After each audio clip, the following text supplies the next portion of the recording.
Everyone, thank you for coming to our first Writing to Publish class of 2017.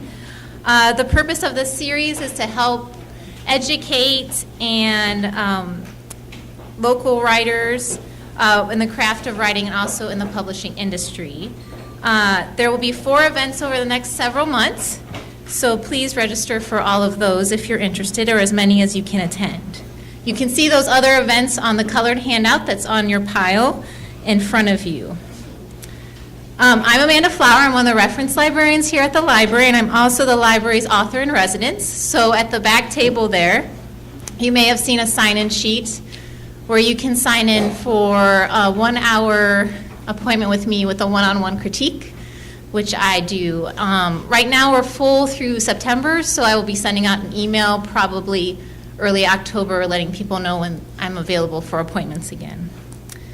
In addition to the Writing to Publish series and the Author in Residence program, the library has a writing critique group, which most of them are here, the Hudson Writers. So it meets every Wednesday, the last Wednesday of every month in the library cafe, usually at 7 o'clock. So if you're interested in that, there's another sign-up sheet on that table in the back, and I can send you information about that as well, or you can see me after, and I'm happy to answer any questions. Tonight, I'm very happy to introduce to you my good friend, Jane Andruzillo, Jane, who will be speaking on the topic of research for writers. As one of the original owners of the West Side Leader, a large weekly newspaper, Jane covered police and fire news and wrote a historical column. Later, she taught writing and literature at the college level. Her short stories and articles have been published in newspapers and magazines across the United States and Canada. Her book, Unsolved Murders and Disappearances in Northeast Ohio, was nominated for an Agatha Award and won the Ohio Professional Writers Award for Adult Nonfiction History. It was given an honorable mention at the National Federation of Press Women. Ohio Train Disasters also won the Ohio Professional Writers Award and won top honors from the National Federation Press Women. After the talk today, Jane's going to teach us, and then also the Learned Owl is here, so you're welcome to buy her books, and I'm sure she would happily sign them. Right, Jane? Okay, go ahead.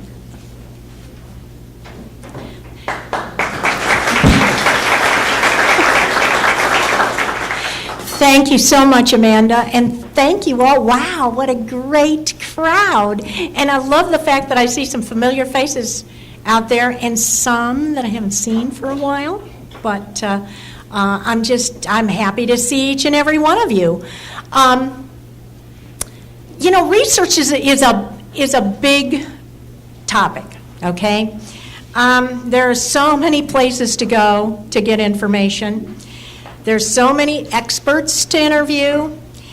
There's so many websites to search, so many records to pull up, so many books to read, so many journals to pull out of the library to look at. But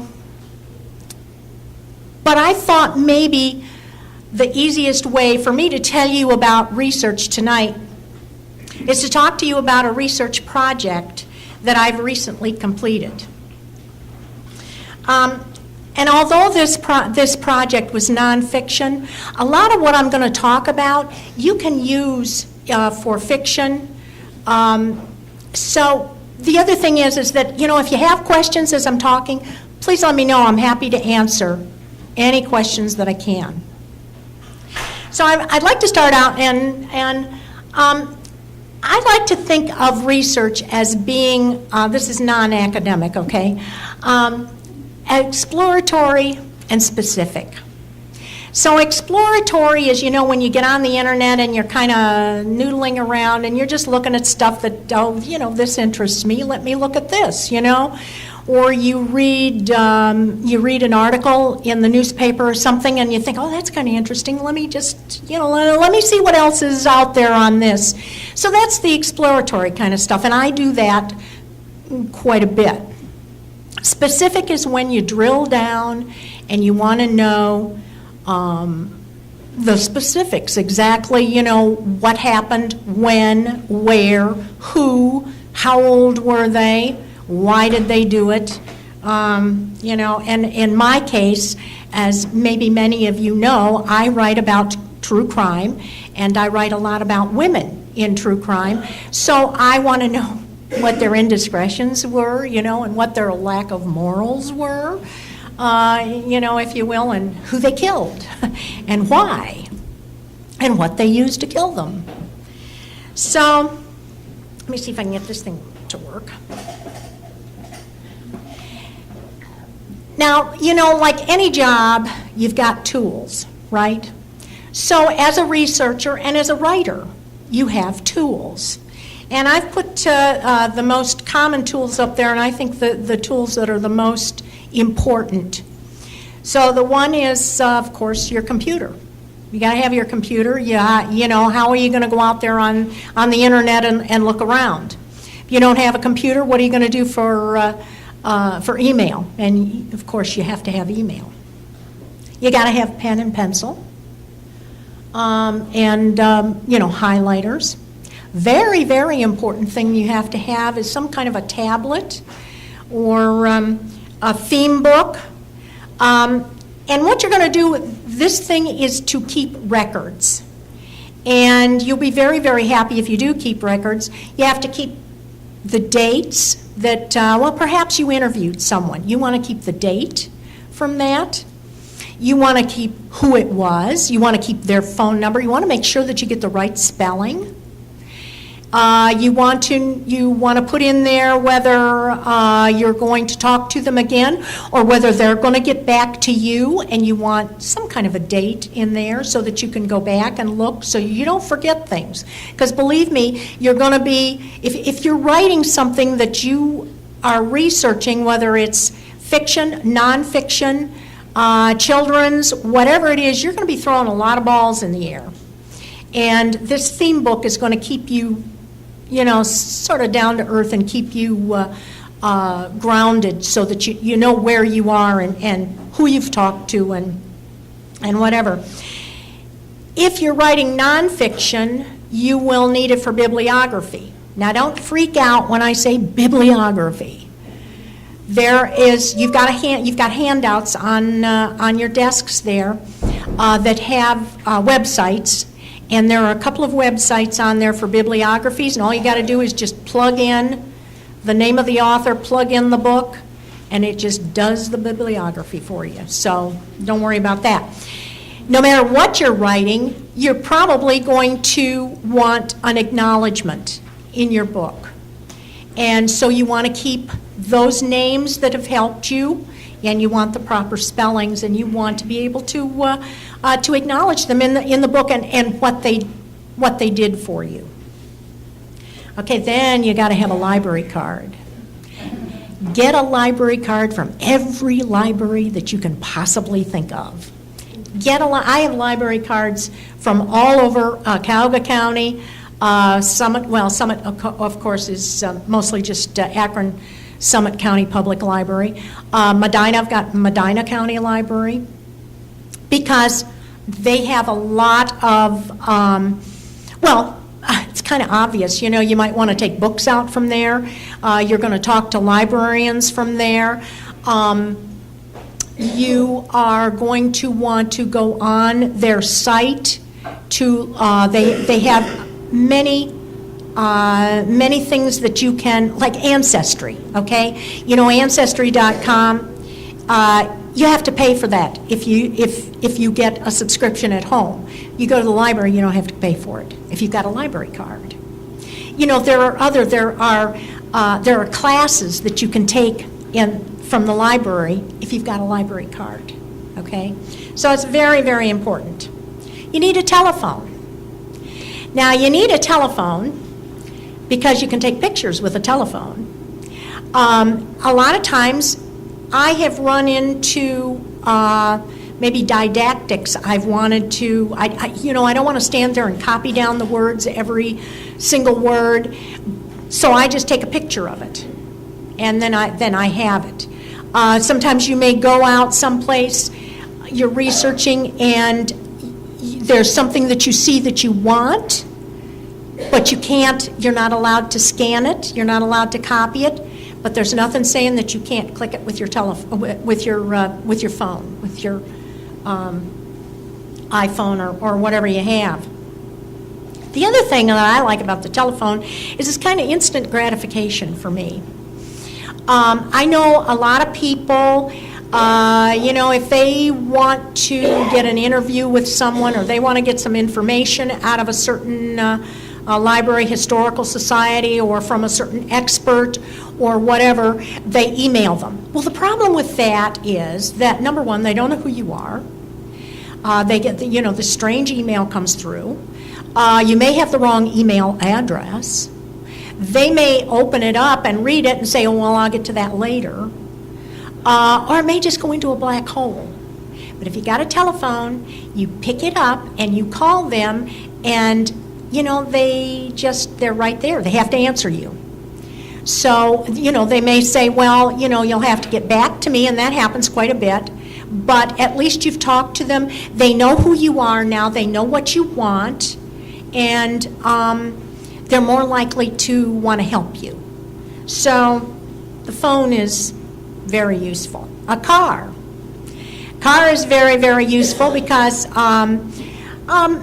mostly what you're going to do is probably around here, although I know a couple of authors who drive to southern states just to kind of drink in the scene, find out what the town looks like or whatever. There's nothing like going to the place where you're writing about. And when we're talking about the telephone, there's nothing like being able to take your phone and snap around all these places so that when you get home, you've got pictures of them as you're writing that kind of refreshes your memory and is a big help to writing. Of course, you're going to want good walking shoes because if you're going to drive someplace to do research and you want to go out and you want to look at buildings and you want to meet people and you want to talk to people and you want to go to libraries and you want to go to historical societies or whatever it is that you want to write, you're going to be on your feet for quite a while. So get some comfortable walking shoes. All right, the next thing I'm sure that you all have, and that's curiosity. Okay, you all have curiosity. And the last thing I would say is persistence. I learned persistence when I worked on the newspaper. And I can't remember where I read this. I wish I could. But when I was a new reporter, and I was a police reporter, and I either read this or somebody told me that sometimes you're going to ask somebody a question and they don't want to answer it. So you ask it a second time. You maybe let a few minutes pass and you ask something else. You're talking about something else. So ask it a second time, but in a little different way. Well, if they still don't answer, I'll give them a third chance. But ask a question 3 times, but ask it 3 different ways. After 3 times, if they don't answer, you're not going to get it. You're going to have to get it someplace else. Okay, so we all need a writing partner. Mine is a beagle. His name is Wyatt Earp. And he is named indeed after Wyatt Earp. This dog he knows that every morning I go to my desk. And it's kind of like he knows what time it is. And he goes and he gets up in my chair. And that's saying, okay, Mom, get busy, get to work. Okay. So, like I said, I think maybe the easiest way for me to tell you about a whole bunch of ideas on research is to talk about a project that I have worked on. I worked on during the spring. I am now working on another book for the History Press, and it's called Wicked Women of Ohio. Some of you may know that I've done Wicked Women of Northeast Ohio. Well, this one encompasses all Ohio. So, I'm in the exploratory stages here. And I know of a website called Murderpedia. And it lists the men who have been murderers and the women who have been murderesses. And you can go down, there's a column that tells where they are from. So of course I go on the women's site and I just go down. I'm not even looking at the names, I'm just looking for Ohio. Well, I come across this young woman, and her name was Inez Palmer. Okay? Now, Murderpedia gives a picture, and it gives us kind of a summary of what the murder was. Inez met a man named Arthur Stout, and the newspapers say that Arthur brought Inez up to live on a farm that his father owned in Vinton County, Ohio. And he brought her, now the papers say that he brought her from West Virginia. The papers said that she was 24 years old. They lived in a house with Arthur's 2 children, and apparently his wife had left him. And they lived in a small house on his father's farm, and his father's name was William Stout. His mother had died a few years before, and so William Stout had married Sarah Stout, and they lived in the big house on the farm.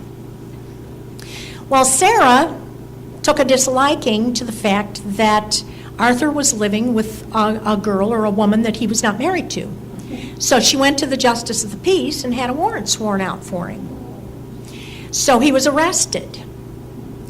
Well, that did not go over real well with William Stout, so he hired a lawyer and got his son out of jail. Okay? Well, then Sarah Stout winds up dead on the kitchen floor of their house, and her body had been burned. Well, I'm starting to read into this, and I see, well, there's a female sheriff. And this is 1926. And it's a female sheriff. And she's kind of smart, and she's putting 2 and 2 together, so she arrests Arthur Stout for the murder. Okay, so a little time goes by, and William, the old man, moves into the house with Inez and his 2 grandsons. Well, he comes up missing. So Maude Collins, the sheriff, is called out there again, and because she's with her chief deputy, Ray Cox. And she's pretty smart, and she follows some footsteps. And finally, she finds William's body stuffed in the well. And so they arrest Inez. And of course, they think that Inez has killed William because William is going to testify against Arthur. And so we just have, a big mess here. So I get real interested more in Maude than I did in Inez. So what's the first thing you do when you're going to go look for something? You go to Google, don't you? So I Googled, and I found that Maude Collins, in October of 1925, had become sheriff of Vinton County. Her husband, Fletcher, was the sheriff, and he had been gunned down in a traffic stop. Well, back in those days, when the sheriff's wife often was the matron of the jail, and the jail was often in the sheriff's house. And that was the case with Maude Collins. So Maude was offered, after her husband was killed, she was offered the position of sheriff, and she took it. She had 5 children that she needed to feed, so she took it. And she was quite a smart lady. So I got more, like I say, I got more articles on her. I got something from the Vinton County Travel and Visitors Bureau. They had written up an article on her. There was an article in Law Enforcement Today on her. There was Find a Grave. I'm sure that you guys have all heard of Find a Grave. There was something in a book having to do with Vinton County history. And that was on, I found that on Google Books. And then there was, in one of the articles I found, there was mention of an article in a magazine called Master Detective. And supposedly it was Maude's story on how she solved this murder. So I got to have that, right? I got to have it. And I'm Google around and I can't find it. I mean, I find that there is an article, but I can't find the article. Of course, there's a Wikipedia page on her. Now, I don't give a lot of credence to Wikipedia, and I'm sure that you know researchers don't. However, if you scroll all the way down to the bottom of the Wikipedia page, you will see their sources, and those may be valuable. As a matter of fact, if you're reading a nonfiction book about this person or about the times or about the whatever it is that you're interested in, go to the back of the book and look at the bibliography, and there are the places that you're going to start to do your research. I just found this. Okay, I don't know much about it, but I thought I would add it in here because I thought, well, maybe you guys might like to go home and kind of fool around with this. This is a search engine of search engines. It's called Soolv, S-O-O-L-V. It's on your sheet that I've provided for you. I have not had a chance to really drill down on it, but I thought I would add it just just in case it would be of interest to anybody. So there's Maude Collins. And I thought, wow, she's so young and pretty, and look at the way she's dressed. And, this woman is hauling in murderers. She's carrying a gun. She's wearing a badge. She herself delivered 2 murderers, men, to the penitentiary. So she had to be a tough cookie to do this. So, I like her more and more all the time. So I'm thinking, okay, my next move is to look at the newspapers of the time. Newspapers are just a wealth of information. Whether you are looking at historical or whether you're looking at modern day newspapers. Any newspaper, because if you're looking at historical newspapers, it gives you an idea of the times. It tells you what was going on at the time. If you look at the pictures, you can see what people are wearing.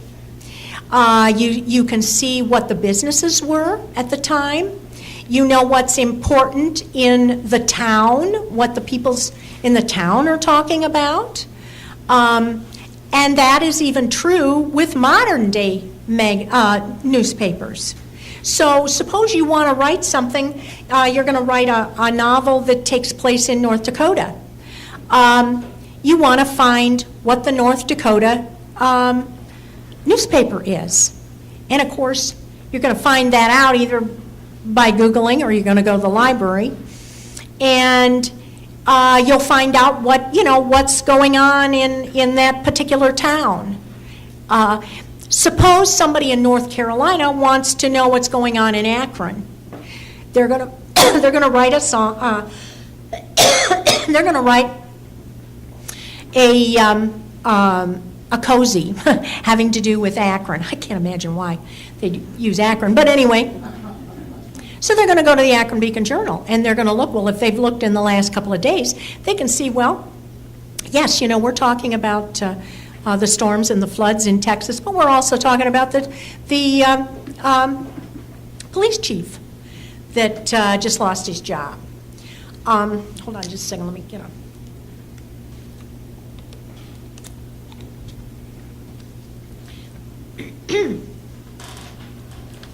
So, I set that up there. So, a lot of the newspapers, older newspapers from smaller towns, are not going to be online. They're going to be on microfilm, and they will be in the library of wherever they are, and probably not indexed. If you're lucky, you've got a friend that lives in that town and can go through them for you. If not, you got to go down there and you got to do it yourself. Otherwise, you can go to newspapers such as genealogybank.com. These are historical newspapers. This is a pay site, and it has, I forget how many hundreds of newspapers. It's on your sheet. Another one is newspapers.com. And that's a pay site. If you don't want to pay, you can go to your library, and if you have a library card, you can get Newspaper Archive. And I know that Akron Public has it. I know that Hudson has it. And you can go through old newspapers there. If you're looking for modern newspapers and you don't want to go to a pay site, you can go to Newspaper Source, which we have at Akron Public. Hudson has it. News Library is a pay site that has current newspapers. The Newspaper Source is, I think that's got like 40 different newspapers around the country, and some are even from our foreign newspapers. When I do this and I find what I'm looking for, and I did not, I print off every article that I find, because I want to keep, and I highlight them, and I read them, and I keep them in order, in dated order, because it helps me when I sit down and I'm ready to write.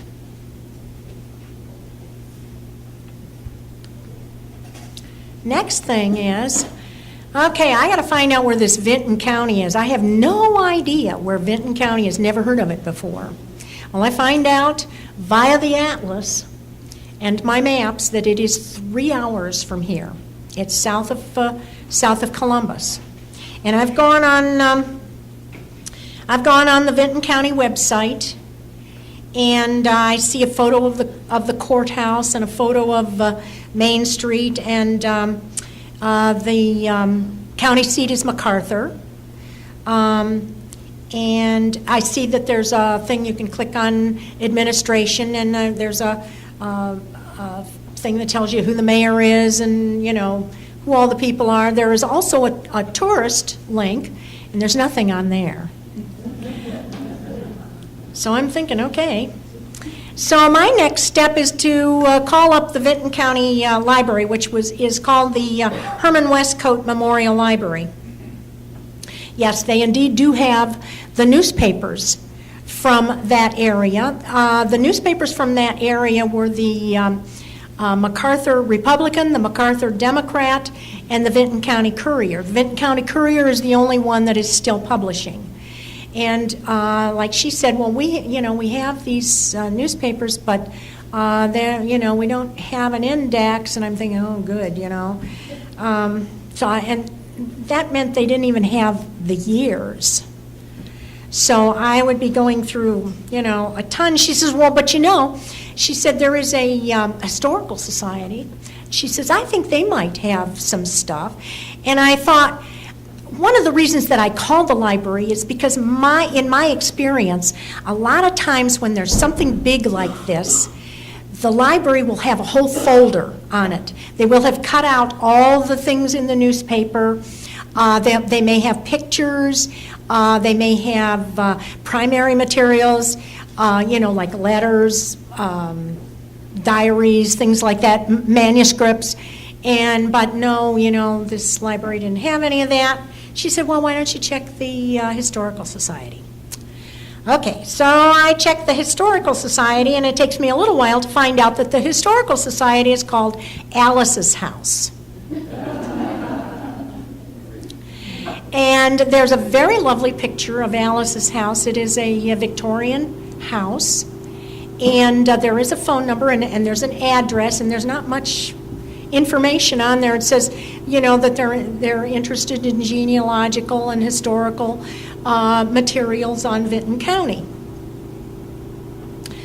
I call the phone number, and nothing answers. Well, this doesn't surprise me because I've dealt with historical societies before.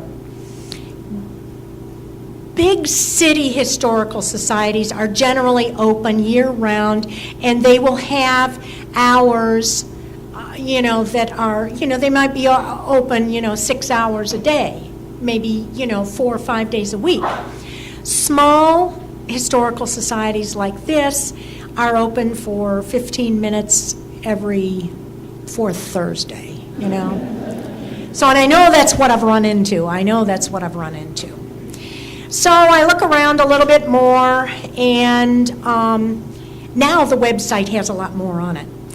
But I look around, and here is an article about Alice's house in the Vinton County Courier. So the reporter happens to mention the names of a couple of volunteers. So I write down the volunteers, and I look around until I can find their phone numbers. So I called the library back, and they said, well, a man named Sonny McWhorter is the president, and so here's his phone number. Well, I called his phone number, and no answer. So then I find the phone numbers for these two volunteers, and lo and behold, one of them answers, and it's a gentleman that answers the phone, and I tell him who I am and what I want and what I'm doing, and he said, well, my wife is a volunteer. He said, but she's not here right now. She'll be home around 4:30. So I said, okay, and I call her back at 4:45, and she said, yes, my husband told me about this. She said the president of the Historical Society's name is Diana Tribe, and she says, and I said, well, what about Sonny McWhorter? And she said, well, he's the past president, and she said, but give me your email, and I will have Diana email you. So I said, okay, great. I wanted a phone number, but, I'll take what I can get. So in the meantime, I go to Amazon, and I go to my own publisher's website to see if there's any books on Vinton County, because I'm wanting some pictures, And lo and behold, here is a book on Vinton County, and you know who it's written by? It's written by the president of the Historical Society. So I send away from it right away, because I want her to sign that, because I want her to like me.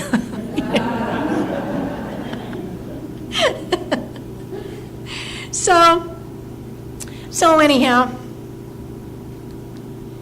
in the meantime, I am, that remember I mentioned to you that there was an article in Master Detective. So I'm still looking for this, because apparently Maude talked to the writer of this article, and I'm still looking for this. Well, I find the cover for it, and it's not Master Detective, it is True Detective. And I noticed that it's 1992, July of 1992, but she died in 78. So I'm thinking, okay, this is a rewrite. This is a reprint. A reprint. So I emailed the publisher, and then the publisher is in the UK. So I'm not looking for a whole lot here. And I didn't get a whole lot either. They told me that they didn't have any copies of this particular magazine left. Okay, so I go on WorldCat. And I look in WorldCat, and I can't, I'm not real good with WorldCat, so I didn't do too well there. So I thought, okay.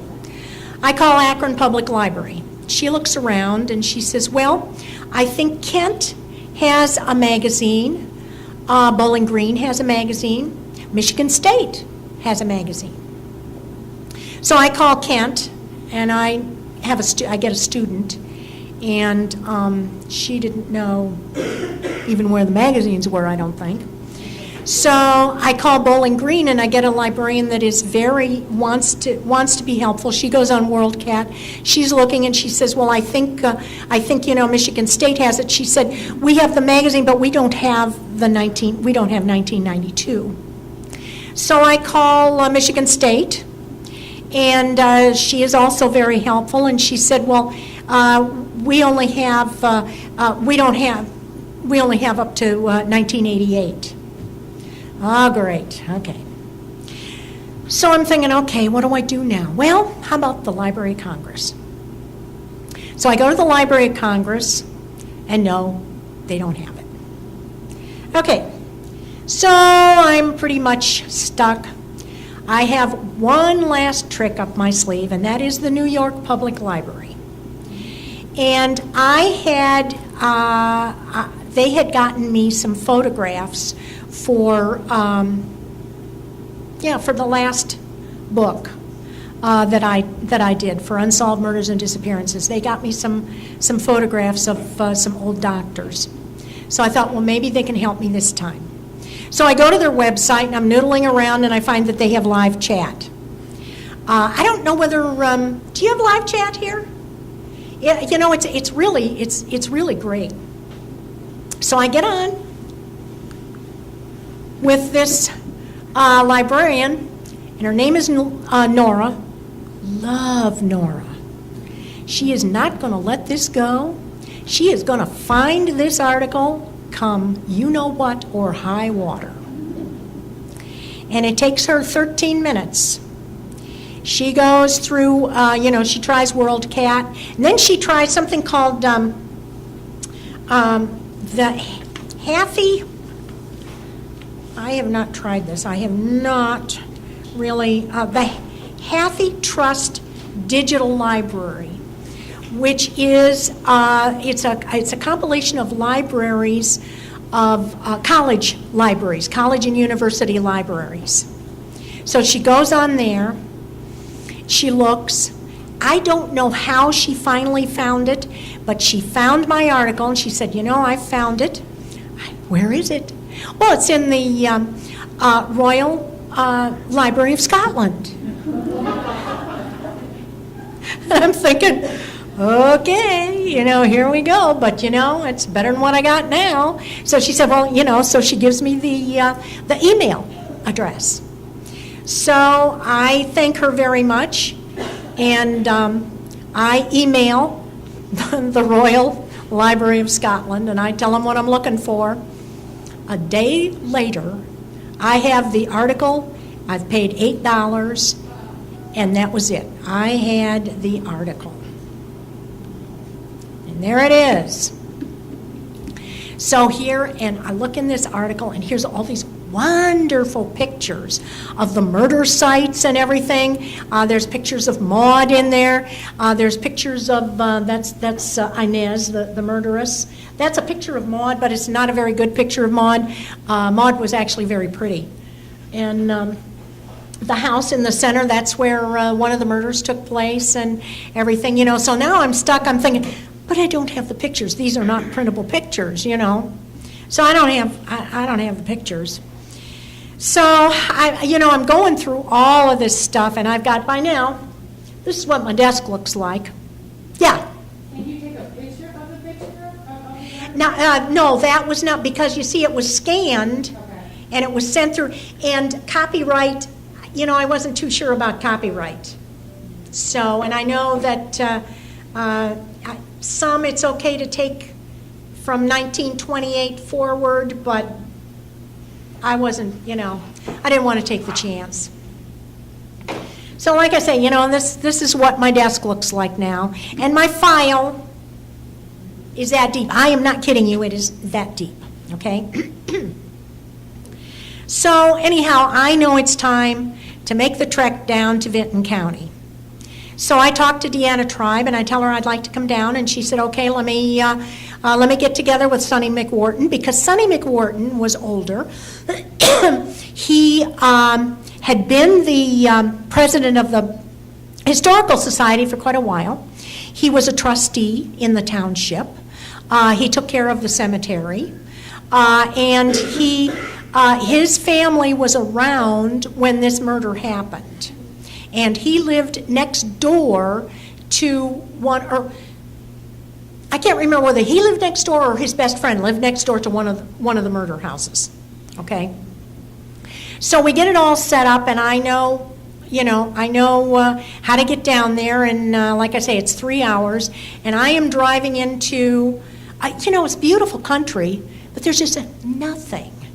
So I get to Alice's house, and there it is, and lo and behold, they have got all the newspaper articles, they've got the pictures, they have the pictures. I scan all of that stuff. They just, they couldn't have been better about giving me all the information. Sonny was telling me everything that, that he could remember about it. And so like I say, I scan all of this stuff. I've got it on my computer. And so I said, well, I want to go into MacArthur. I want to go in the streets. I want to see the streets that Maude walked. So they take me uptown to MacArthur.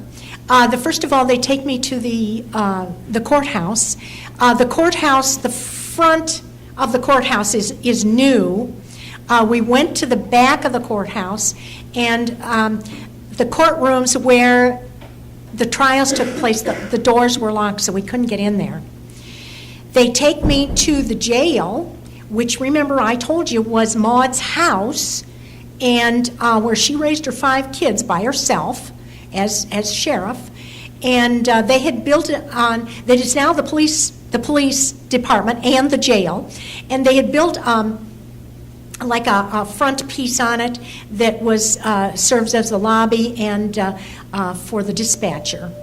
I wanted to go back in the house, and Diana Tribe asked if we could go back there, and they claimed that they were doing some kind of an exercise with the police, and so we couldn't go back there.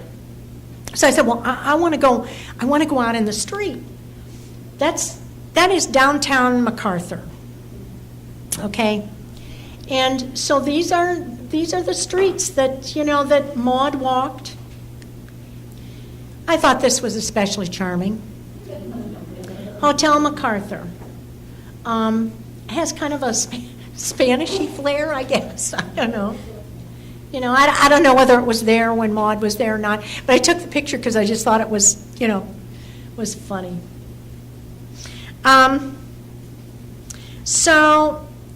There just is no substitution for going to the places where, where you're writing about. Well, after we do this, then we get in the car and we start driving out into the country, unless you want to call this country, and it's, when I'm talking to Diana, and I find out that they have no grocery store in Vinton County. This is Appalachia. They have no trash pickup in Vinton County. Off to the side of the road, you might see some houses, and then some people are living in trailers. Some of those trailers, some of the windows are blocked up with pieces of wood. And so we turn down this one lane gravel road, and we start off into, it looks like forest, and I guess that they do some forestry down there now. But we go down this lane, and like I say, there was a couple of trailers, and then there are cars off to this, old junk cars that there are weeds growing up through. And we passed this one house, which was that picture that I showed you in the middle, which was that house where, and that was the house where Sarah was found, where Sarah was murdered. And there are junk cars all around. There are pieces of, I guess, lawnmowers maybe, and, there was a snow plow. and there's a pickup truck sitting in front. And the house is just, all beaten down. It hasn't seen a coat of paint in 50 years. So there's a pickup truck sitting in front with this guy sitting in it, and there's a guy standing there talking to him, and I'm thinking, I hope we're not stopping here because I'm sure this is deliverance. And so Deanna said, no, we're not going to stop there. But I get a good look at the house where Sarah was murdered. So we drive around the bend a little ways, and the house where William was murdered is gone, and it's sat on a ridge, and you can look down the ridge and you can see where the well, and it doesn't even have a cap on it. But they had, I think the house maybe had been destroyed because they took the electric, those big electric things were through there. And so those were the two murder scenes, and that's what I wanted to see. So then Sonny said, well, would you like to go to the cemetery where Maude and Fletcher are buried? And I said, yes. So he took us to the Hampton Cemetery, and, I stood there and I looked down at Maude's grave, and I had been researching her for a couple of months. And I felt a connection, And I stood looking down at it, and I said to her, I'm going to write you the very best way I can because you deserve it. Because I think she was quite a lady. So I went home that night, and one of the articles that I had gotten, or one of the things that they told me when I was at Alice's house, was that her granddaughter came when Maude was inducted into the Ohio Women's Hall of Fame in the year 2000. Prior to that, Ohio thought that a woman from Belmont County who had become the sheriff in 1972 was the first female sheriff in Ohio. But then they found Maude and realized that she was the first sheriff. So I have the name of her granddaughter, and her granddaughter's last name is Collins. Well, how many Collinses are there going to be? Maybe not quite as many as Smiths or Joneses. And they said she was from California. So I have this little website that I go to. It's called Sabbath Search, and that's on your list there. And all you have to do is plug in the name and the state where you think that person is. I also kind of sort of decided how old I thought she was, because when these things come up, they give an age. Sure enough, up she comes, and she was 68 years old, which is exactly what I thought she would be. She still lived in California, and here were 2 phone numbers for her. So pick up my phone. Of course, I have to look at the time because she lives in California, and I live in Ohio, so it's 3 hours difference, but it was 5 o'clock in the afternoon. So I figured it was only 2 o'clock there. So I called her. Perfectly charming woman. She was delighted to talk to me. She had pictures that she sent me. She had a picture of Maude later in life, and she was still just a beautiful lady. She had a picture of her grandfather, Fletcher, the original sheriff. And she had a picture of Maude's badge. And I was kind of heartsick. The badge it was so blurry, it just was not usable. She did not have a picture of her grandmother's gun, and she carried a gun. She carried a gun with her. So I have all, and of course she was able to tell me a lot about her grandmother. You know, she had blue eyes, she had brown hair, she was short. She probably weighed about 135 pounds. She told me, you know, the stuff that she liked to do. She had moved out to California to be with her family for a while, and then moved back to Columbus, and had died in Columbus. So, you know, that was just, you know, I couldn't have hoped for anything better. Now, there was one thing that I was still missing, and that was the court records. Now, when I was in Vinton County, I maybe could have gone back to the courthouse and asked for the records, but I knew that those records from 1927, 1926, and 1927, I knew that they were not going to be online. I knew they were going to be down in somebody's basement. So I called and I talked to the clerk of courts. And the lady was, you know, again, she just was so helpful. And she did not know anything about this case.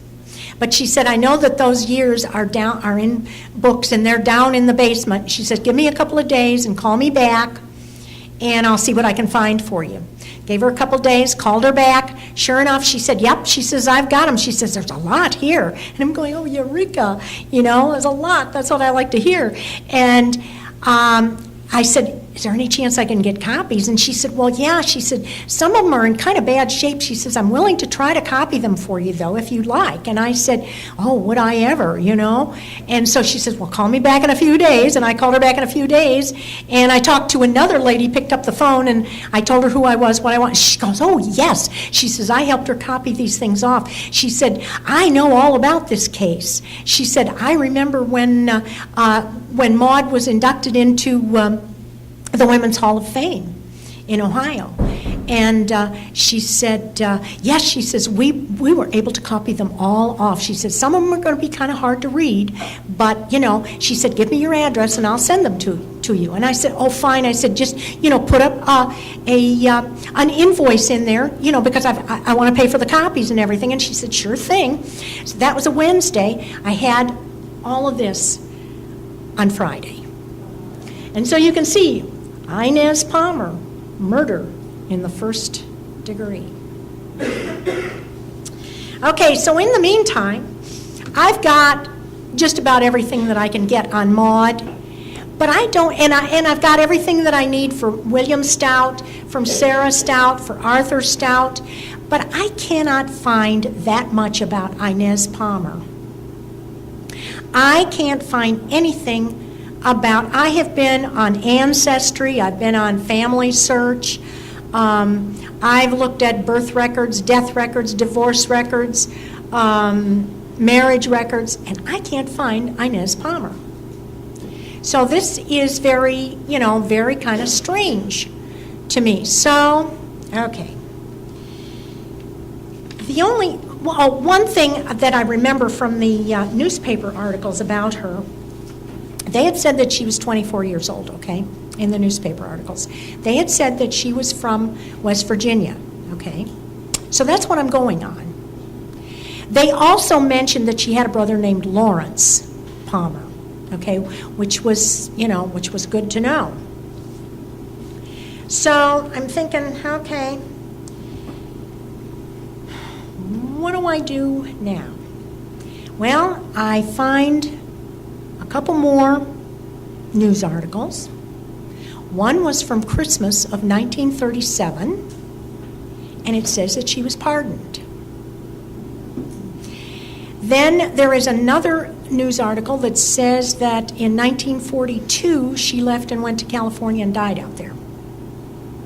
But you know, it just didn't ring true to me, because that was the only, you know, I like to have things fit together. And I like to have at least 2 or 3 sources saying the same thing. And this just wasn't fitting together for me. So the one article that talked about her being pardoned, the judge said that she had committed these murders as a very young girl, at only 16 or 17 years old. So I'm thinking, yeah, I was right. Something wasn't, just wasn't right. And that she had been in the Belmont orphanage. So Belmont County. So I get on my friend Google, and dog pile is another good, and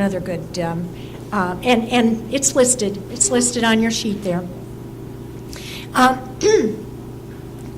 So I get on Google, and I'm looking around, and sure enough, there are records for Belmont Orphanage, but they are at the Ohio Connection, the Ohio History Connection, which is in Columbus. That's the big Ohio Historical Society.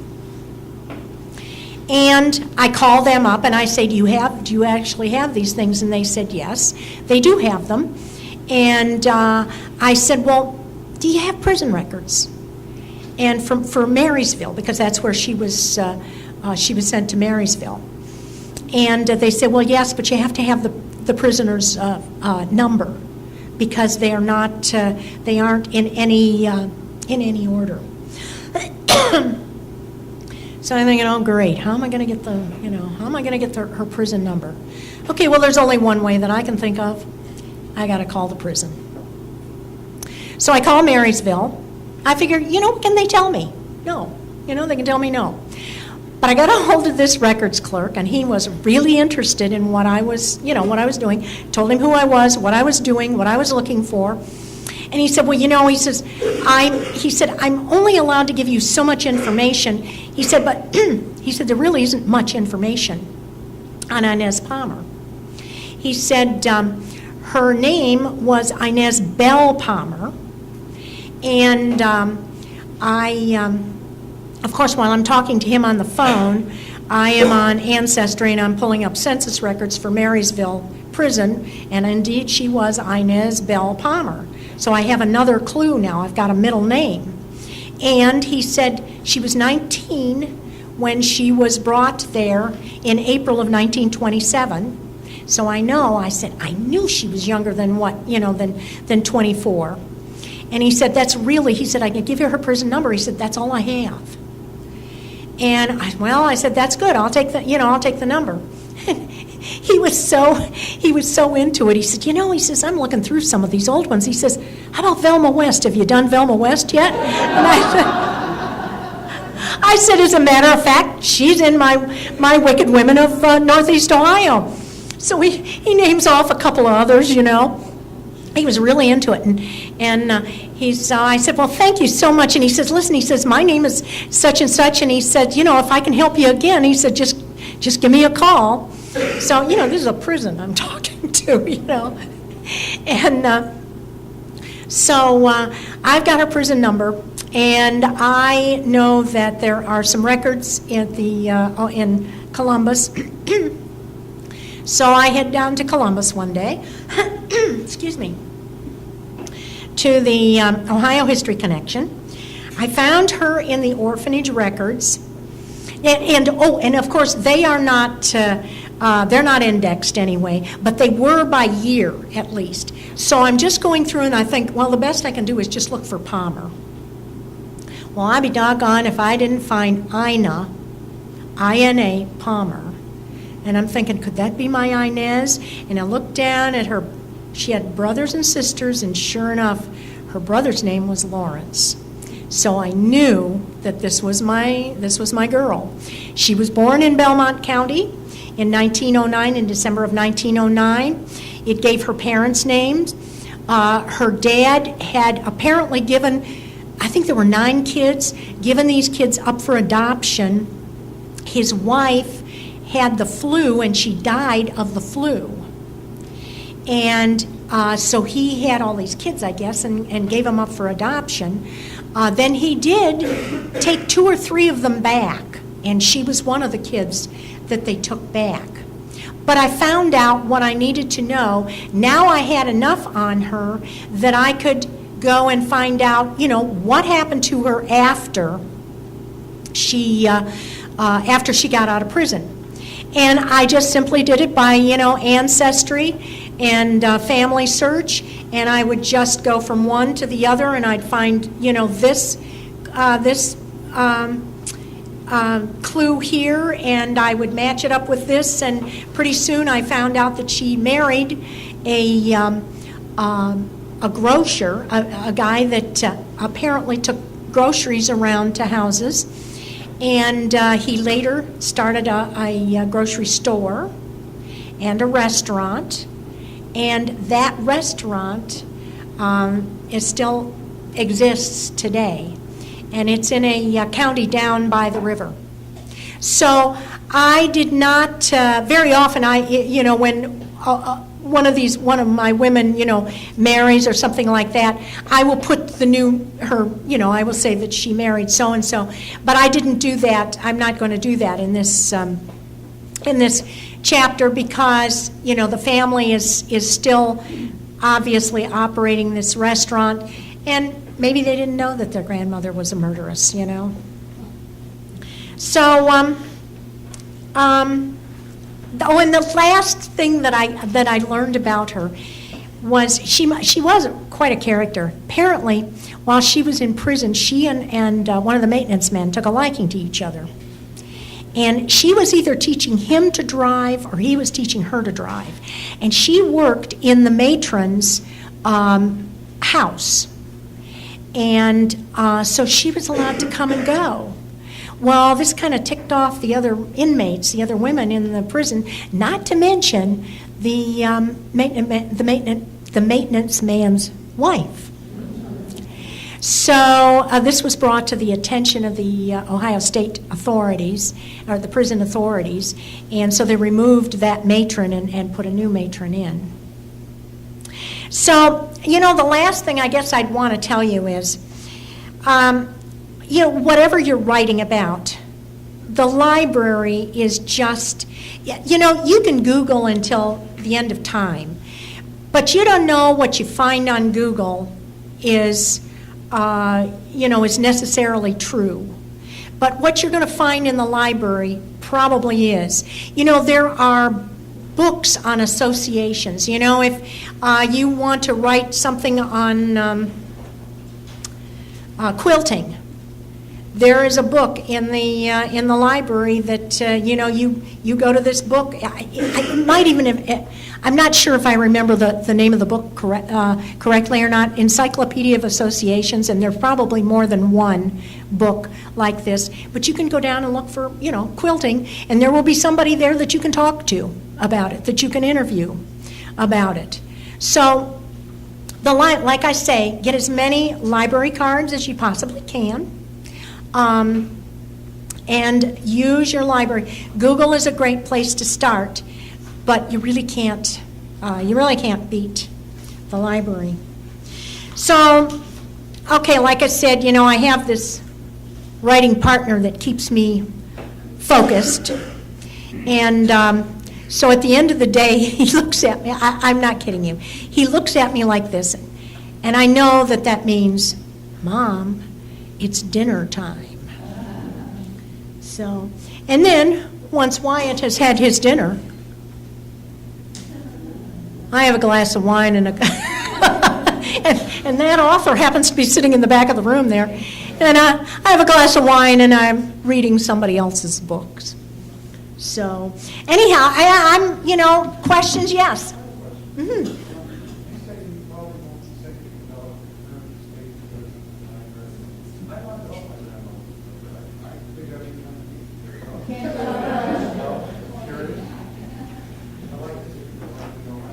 Yeah.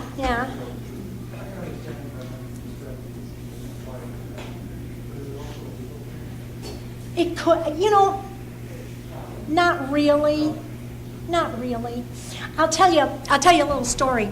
From my Wicked Women of Northeast Ohio, I wrote about a woman named Akron Mary.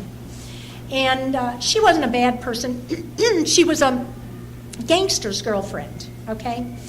And so I think the book was out just a couple of weeks, and I'm sitting at my desk and the phone rings, and it's this man, and he tells me his name, and he says, I'm Akron Mary's grandson.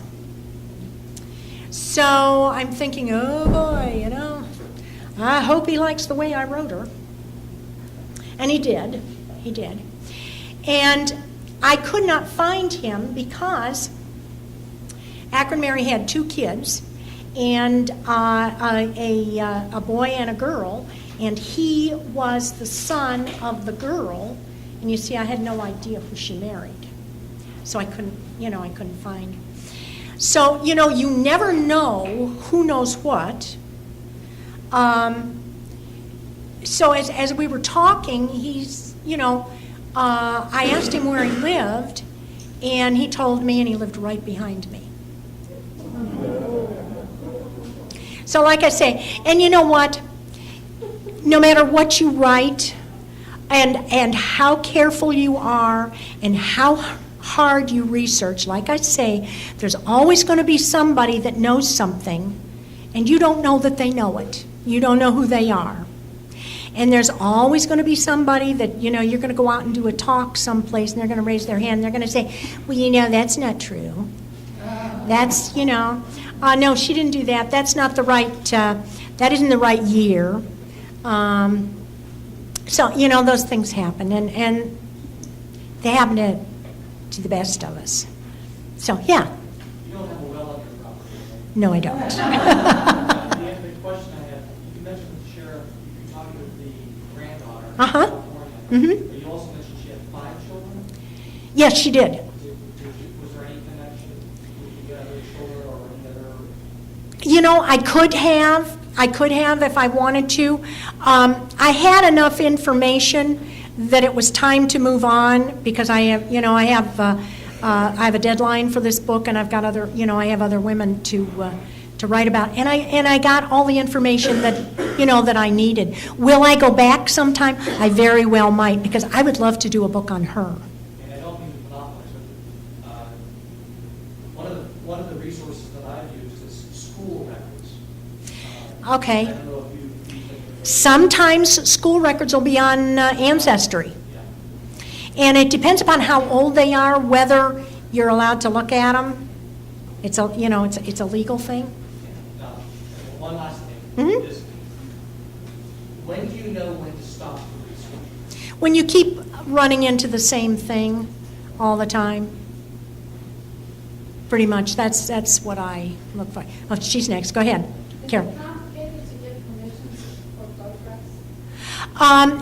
It depends upon who you're getting the photographs from. Vinton County was just willing to let me use the photographs. Other colleges and universities, they may charge.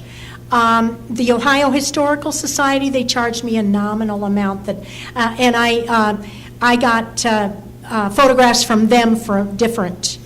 I did a book on Hudson and did not have to pay.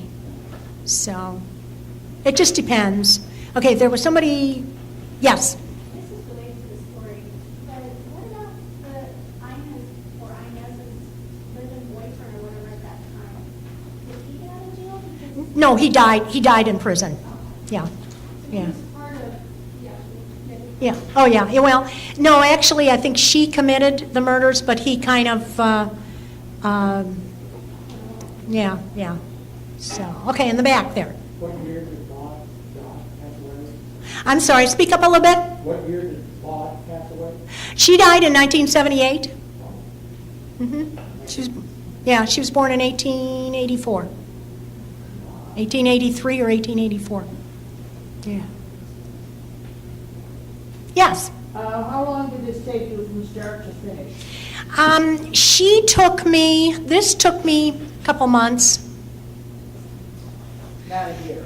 No, it did not take me a year. But I'll tell you what, like somebody said, I could go on and research even more. I mean, I had been from Vinton County to California to Scotland to Columbus, so, yeah.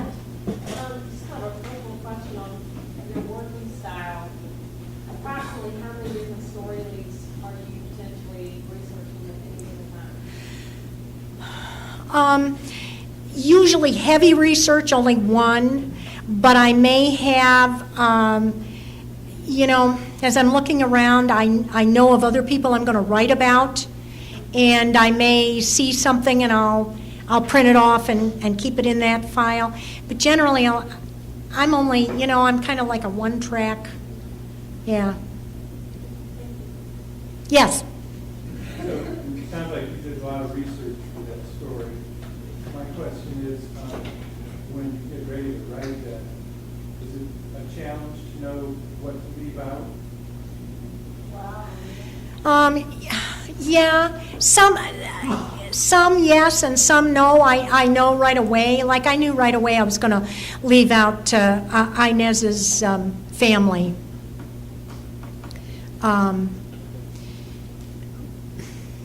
I usually, you know what? I like to put the details in. I will even put in, you know, what somebody was wearing, because I think those are the things that bring these people back to life and make them interesting. So, yeah. So of all these different real people you've researched, do you have any kind of, like, looking back on your career, do you have any takeaways of the people that you've researched and what they've done? What does this tell you about human nature, or what people do, why they do what they do? I mean, there's a part of you that is any kind of psychologist. Well, I'm not a psychologist. I'm not even a sociologist. I guess I'm sort of amazed at how many people are interested in crime. You know, in reading about crime. I'm glad they are, because that's what I write. And I'm interested in it, you know. But, yeah, you know, some of the women that I have written about, I would have to say that they did what they did because their back was to the wall, but not all, you know. Yes? Are you incorporated so that all of these costs you incur in what can be deductible? Oh, yeah, everything is tax deductible, yes. Yeah, but you're incorporated, so you can... No, I'm not incorporated. You don't need to be incorporated. Mhm. So I'm super familiar with that area. Oh, I okay. was wondering if the grocery store restaurant situation was in Belmont County. You know, no. I don't, no. Why, what are you thinking? Well, at first when you said grocery, I thought of Recess. That's based in No, Belmont. that's not it. No, that's not. No, it's down around Harper's Ferry, actually. Okay. Yes. Do you use a tape recorder in the interview people? Yeah, it's a good idea. It's a good idea, yeah, I do. And what do you get, like that original where? Yeah, I just have a little digital recorder. Mhm. Publishing question. Did you decide to work on this before your proposal, or was it a proposal before you did the research, and did you propose it to more than one place, or just a history press? Just the history press, because I had written for them before, and my contract says that, you know, every book I write, you know, the next one, I have to offer it to them first. I was pretty sure, actually, this book started out to be a book about law. And, but the publisher was afraid that it was a women's issue and that it would not sell that well. They were willing to do it, but they were afraid that it wouldn't sell that well. So I said, okay, you know, how about if I add, you know, some more women and do another, you know, look at women in Ohio. I have a book published, but I got a lot of feedback that it was too regional. So and this is pretty regional, so